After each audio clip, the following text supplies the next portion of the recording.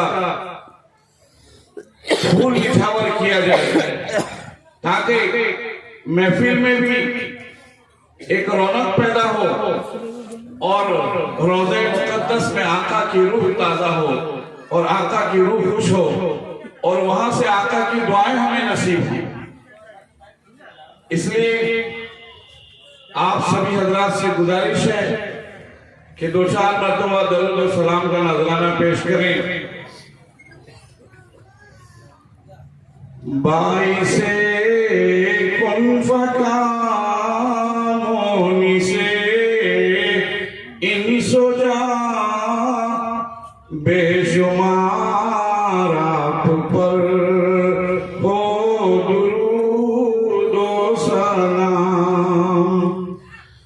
बाइसे कुन फकामोनी से इन सोजा बेशुमार आप पर हो दुरूद ओ सलाम। अस्सलाम अस्सलाम अस्सलाम अस्सलाम सद हजार आप पर हो दुरूद ओ सलाम।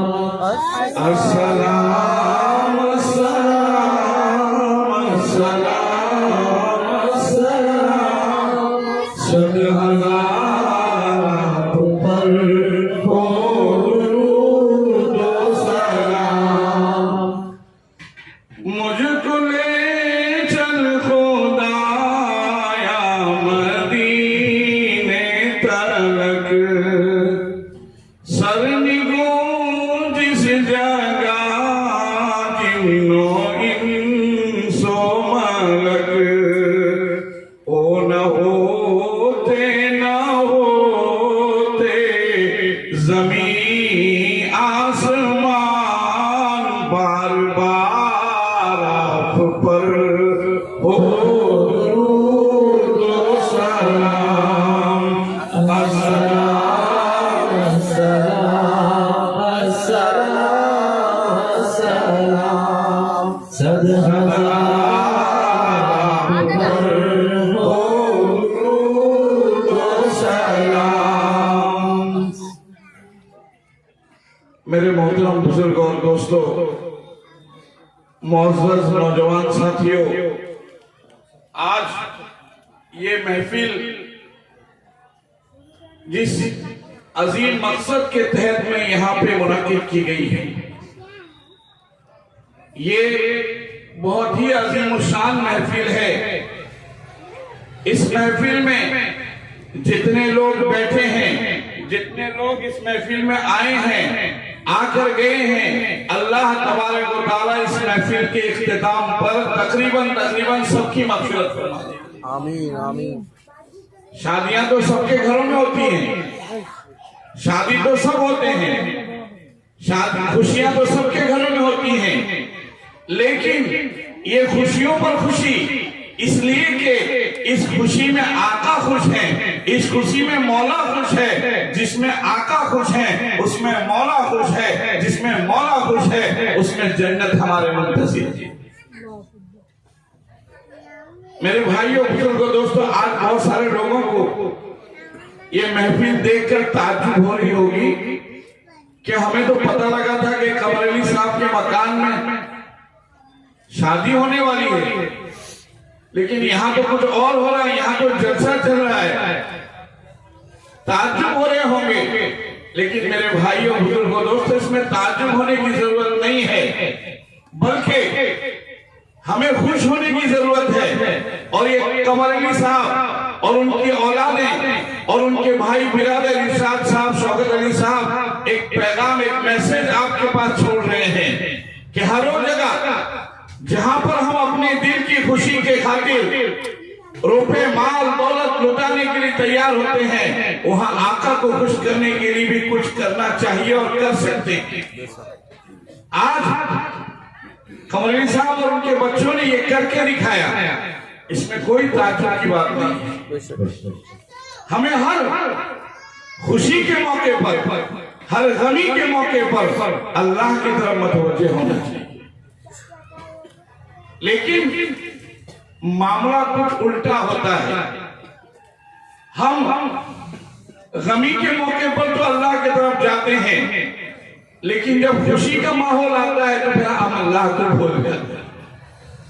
जब अल्लाह आसानियां पैदा कर देता है तब हम अल्लाह की तरफ से मुंह फेर लेते हैं। जब अल्लाह सख्तियां उतारता है तो फिर हम अल्लाह की तरफ मुतवज्जे होते हैं। अल्लाह का कुरान कहता है वइदा अनअमना अलल इंसानी आरदा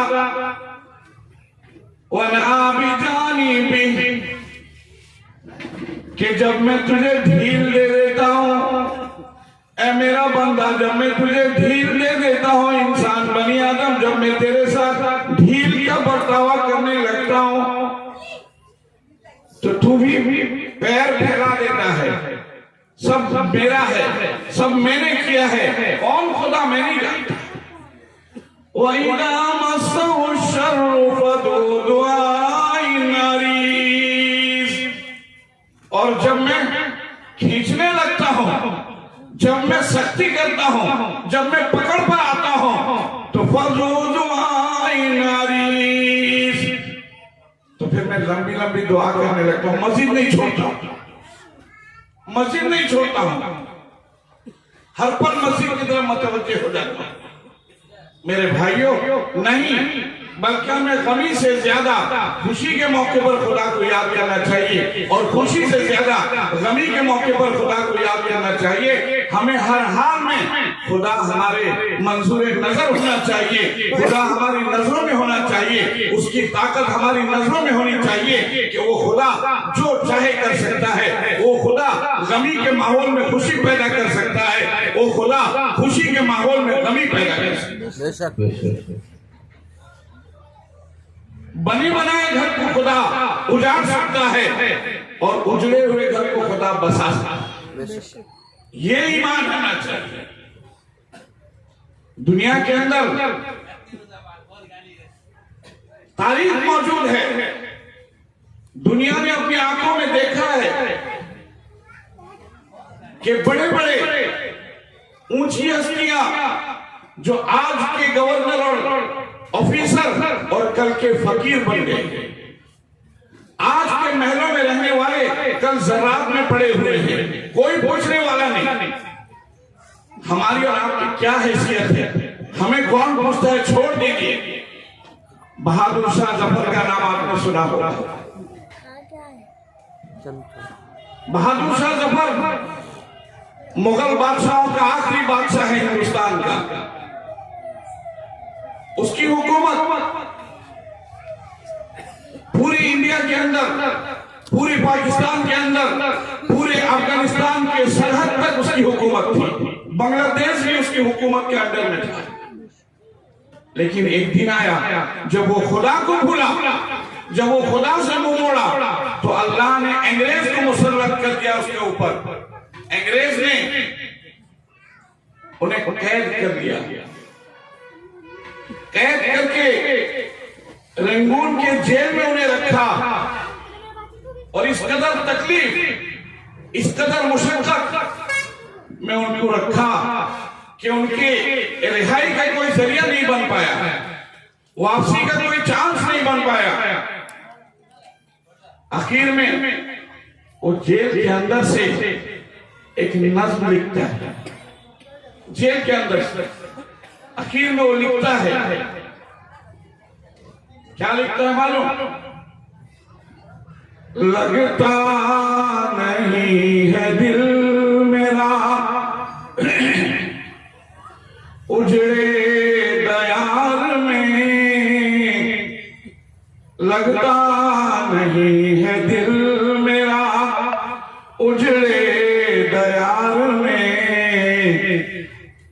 कैसी बनी है हाजिर इस नापायदार में, लगता नहीं है दिल मेरा।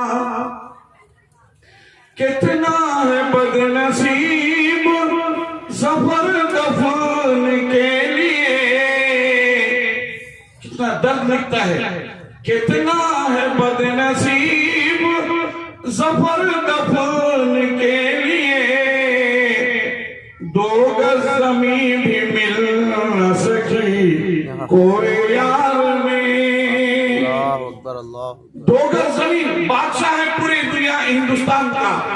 लेकिन जब मरने की बारी आई तो उसे 2 गज जमीन भी नसीब नहीं हुई, रिंगून के टापू के अंदर दफन हुआ। अल्लाह अकबर। ये पैगाम उसने जेल के अंदर से दिया, कैद के अंदर से दिया कि मेरे जैसे बादशाह को देखो जिसकी हुकूमत पूरे हिंदुस्तान के अंदर थी, लेकिन मैंने रब को भुलाया तो मुझे 2 गज जमीन भी कब्र के लिए नसीब नहीं हुई। मेरे भाइयों बुजुर्गों दोस्तों, तो ये बादशाह हमें पैगाम दे रहा है कि हमें हर हाल में अपने अल्लाह को राजी करना है, अल्लाह की तरफ मतवज्जे रहना है। अगर अल्लाह की तरफ हम मतवज्जे रहेंगे तो हम हर हाल में कामयाब, वरना तो हमारी शादियां हजारों होंगी, शादियां होने के बाद हजारों घर बर्बाद होंगे, हजारों घर आबाद होंगे, कोई फायदा नहीं होगा। मेरे भाइयों, हजरत खदीजा रज़ी अल्लाह ताला अन्हा ये शादी का माहौल, मैं उनका नाम इसलिए ले रहा हूं कि वो आका नामदार सरवरे कायनात सल्लल्लाहु अलैहि वसल्लम की चहेती और पहली और लाडली बीवी है। बहुत अमीर औरत है, बहुत पैसे वाली है, माल और दौलत से उनके पास कोई कमी नहीं है।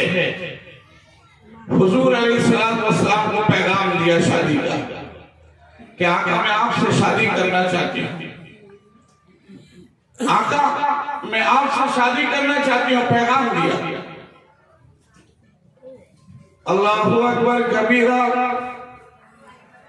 पैगाम हजरत खदीजतुल कुबरा रज़ी अल्लाह ताला अन्हा हुजूर को दे रहे हैं। हुजूर उज़्र कर रहे हैं। क्या उज़्र किया? ये नहीं कहा कि आप बहुत उम्र वाली हैं, ये नहीं कहा कि आपकी उम्र बहुत ज्यादा है, बल्कि ये कहा कि आप बहुत अमीर हैं, मैं फकीर हूं। आप अमीर हैं, मैं फकीर हूं, मैं किसी भी सूरत से आपके शायर निशान नहीं हूं, मैं आपसे कैसे शादी कर सकता? हजरत खदीजा रज़ी अल्लाह ताला अन्हा ने जो पैगाम दिया, वो पैगाम आज की मां बहनें सुने।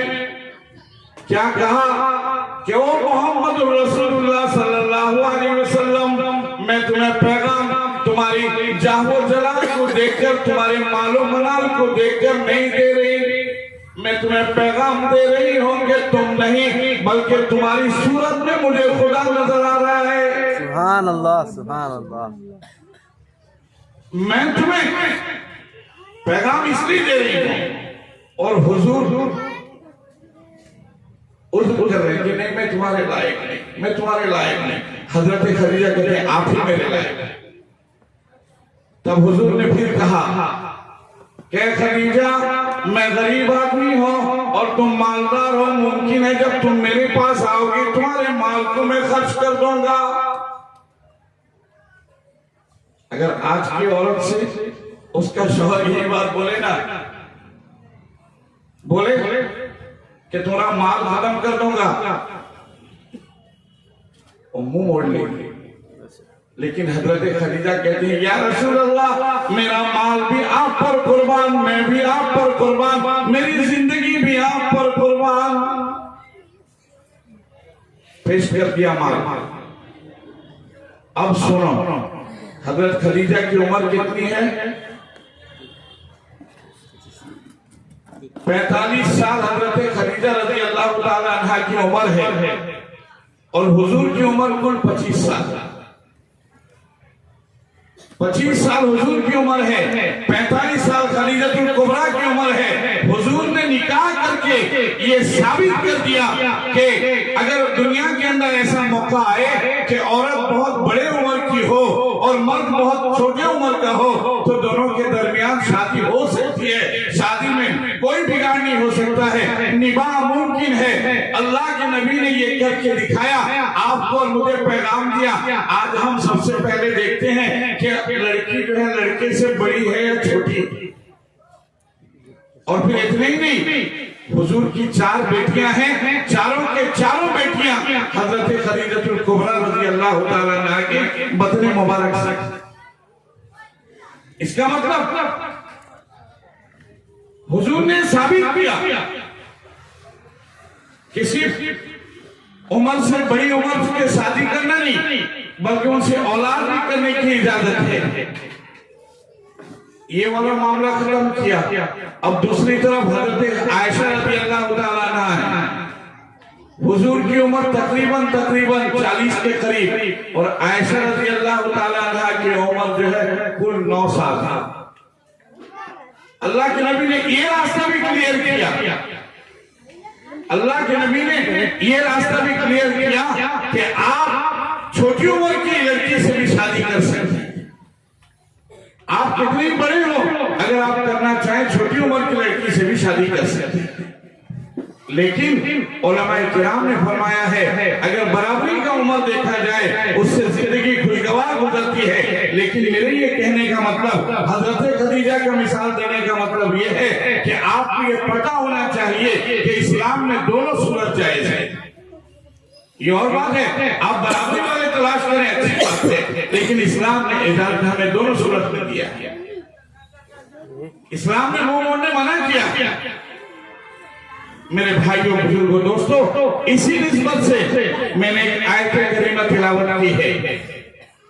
अल्लाह तबारक व तआला उस आयत करीमा के अंदर हम सबको मुखातब होकर फरमा रहे हैं, या अय्युहन्नासु तक़ू रब्बकुमुल्लज़ी खलक़कुम मिन नफ्सिन वाहिदा।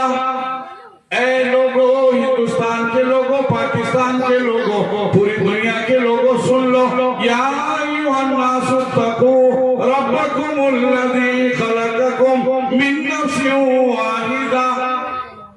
मैंने तुम्हें एक मत से पैदा किया है,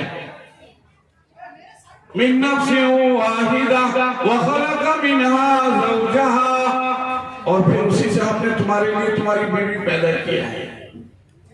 इसके लिए आज जो हम शादियों के मौके पर जो हम तलाशने लगते हैं, इस आयत में उसकी नफी हो रही है। इस आयत में उससे मना किया जा रहा है कि आप ऐसा ना करें। आज तो फीता लेके मापा जा रहा है, आज तो फीता लेके मापा जा रहा है, लेकिन अल्लाह के नबी मना फरमा रहे हैं। अल्लाह का कुरान मना फरमा रहा है कि आप में उनमें कोई कमी बेशी नहीं है, किसी का जाहो जलाल किसी से कोई मर्तबा वाला नहीं है। अगर इन्ना अक्रमकुम इंदल्लाहि अत्काकुम, अगर अल्लाह का खौफ तुम्हारे अंदर है, अल्लाह का तकवा तुम्हारे अंदर है, तो तुम सब मेरी नजर में बराबर हो, तुम सब मेरी नजर में बराबर हो। तो फिर हम कैसी लड़की तलाश करें, लड़की वाले कैसे दूल्हा तलाश करें? शादी का मौका है इसलिए बात बोल रहा हूं। आज हमारे ख्याल में तो लड़की पढ़ी लिखी होनी चाहिए, खूबसूरत होनी चाहिए, डिग्री वाली होनी चाहिए, एजुकेशन अच्छा होना चाहिए उसके पास, मालो दौलत उसके बाप के पास अच्छा होना चाहिए, सब कुछ अच्छा होना चाहिए। तो फिर वो चीज जो कुरान कहता है वो हम कभी नहीं तलाशते। अब अल्लाह के कुरान से पूछें कि अल्लाह का कुरान हमें बता कि हमें कैसी लड़की ढूंढनी चाहिए। अल्लाह का कुरान कहता है, वला तुनकिहुल मुशरिकाति हत्ता युमिन्ना वला अब्दुम मुमिनतुन खैरुम मिन मुशरिकतिन वला आजबकुम। क्या मेरा बंदा जब तू लड़की तलाश करने जाए, जब तू लड़की ढूंढने जाए, तो सबसे पहले ये देख कि वो ईमानदार है या नहीं। आप तलाश करने जाते हैं लड़की, कभी नहीं पूछते हैं कि ये बच्ची जो है नमाज पढ़ने वाली है या नहीं, इसके ईमान का क्या पावर है। या अगर आप दामाद तलाश करने जाते हैं, कभी नहीं ढूंढते हैं कि दामाद का ईमानदार है या नहीं, दामाद सजदा गुजार है या नहीं, दामाद अल्लाह पर ईमान रखता है या नहीं, बल्कि आप सबसे पहले तलाश करते हैं कि दामाद डिग्री वाला है या नहीं, लड़की जो है पढ़ी लिखी है या नहीं। लेकिन अल्लाह का कुरान कहता है, वला तुनकिहुल मुशरिकाति हत्ता युमिन्ना वला अब्दुम मुमिनतुन खैरुम मिन मुशरिकतिन वलौ आजबत। जाबतकुम, अगर ईमान उसके पास नहीं, अगर इस्लाम उसके पास नहीं, अगर कुरान उसके पास नहीं, अगर नमाज उसके पास नहीं, लेकिन जा है, जलाल है, खूबसूरती है, बहुत पढ़ी लिखी है, बहुत डिग्री वाली है, बड़ी नौकरी वाली है, ऑफिसर की बेटी है, बहुत गवर्नर की बेटी है, लेकिन ईमान नहीं है, वलो आजबतकुम वला तनकिहुल मुशरिकात, तो हरगिज हरगिज उससे शादी न करना। अल्लाह अकबर, अल्लाह अकबर। अल्लाह ने शादी के लिए मियार भेज दिया कि हरगिज शादी ना करना। अगर उसके अंदर ये चीजें हैं तो फिर शादी करना, अगर ये चीजें नहीं है तो फिर उससे शादी ना करना।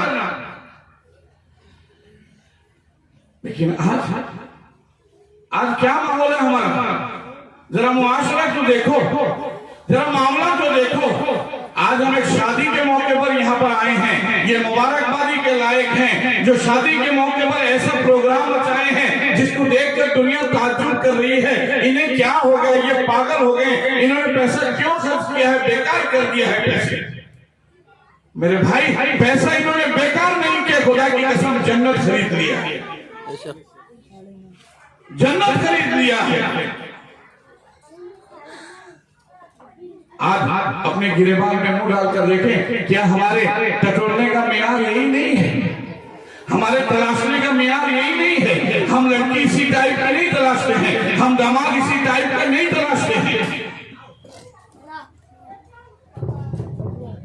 जरा हुजूर के घर की तरफ तो तवज्जो दो। हुजूर के घर में भी लड़कियां हैं, हुजूर ने भी दामाद तलाश किया है, हुजूर ने भी मशवरा किया है। हजरत फातिमा ज़हरा रज़ी अल्लाह ताला अन्हा की उम्र जब शादी के लायक हो गई, हजरत फातिमा रज़ी अल्लाह ताला अन्हा जब शादी लायक बन गई, अल्लाह के नबी ने अबू बकर को बुलाया, उमर को बुलाया और कहा, अबू बकर उमर में तुम्हें बता दो, मेरी बेटी, मेरी लफ्ते जिगर नूरे नजर फातिमा ज़हरा शादी लायक हो गई है, लिहाजा मैं उनकी शादी करना चाहता हूँ। मैं तुमसे मशवरा करता हूँ कि तुम मुझे बताओ कि फातिमा के लायक कौन है, फातिमा के लायक कौन, तो बताओ जरा मुझे। आज हम असरों में हमको कोई पूछे ना, जावेद है, ये है, ये है, ये है, ये सब एक ही बैच में हैं। अगर इनसे पूछा जाए कि जरा आप बताओ कि इनके लायक, मेरी बेटी के लायक कौन है, मेरी नजर में तो ये साहब लायक है, लेकिन वो कहना ना ये साहब वो है, वो नहीं, वो नहीं है।